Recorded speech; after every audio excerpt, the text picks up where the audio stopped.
বিজেপির দালাল ধরা পড়েছে। এই যে মাথায় টুপি পড়ে আছে, সাদা পাঞ্জাবি পড়ে আছে, এটা পাক্কা বিজেপির দালাল। তার নাম হলো নওশাদ সিদ্দিকী। কেন বিজেপির দালাল?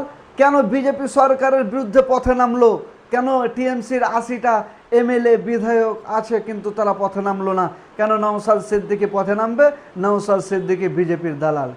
নওশাদ সিদ্দিকী, যেই নওশাদ সিদ্দিকীকে সবসময় বিজেপির দালাল বলা হতো, আজকে পশ্চিমবঙ্গের মধ্যে সেই নওশাদ সিদ্দিকী সর্বপ্রথম কোর্টে যাচ্ছে তাও আগে, সেই নওশাদ সিদ্দিকী পথে নামছে তাও আগে, সেই নওশাদ সিদ্দিকী যখনই অন্যায় দেখছে প্রতিবাদ করছে সর্বপ্রথম। এটাই বিজেপির দালাল আপনারা বলতে চাইছিলেন এই মানুষটাকে।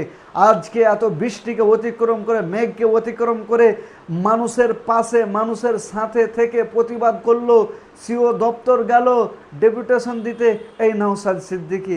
এটাকেই বিজেপির দালাল পশ্চিমবঙ্গের মানুষ বলছে। এটাই বিজেপির দালাল। বিজেপির দালাল যদি আজকে না হতো কেন প্রতিবাদ করতো? বিজেপির দালাল না হলে কেন মেঘে বৃষ্টিতে ভিজতে যেত? বিজেপির দালাল না হলে কেন ডেপুটেশন দিতে যেত? আসল পরিচয় ধরা পড়ছে, এটাই বিজেপির দালাল। পশ্চিমবঙ্গের মানুষ সজাগ হন, সতর্ক হন। কে আসল বিজেপি, কে বিজেপির দালাল, কে বিজেপি করছে, কি করছে, একটু ভেবে চিন্তে বলুন। দেখেন আসল বিজেপি কে এবং নকল বিজেপি কে।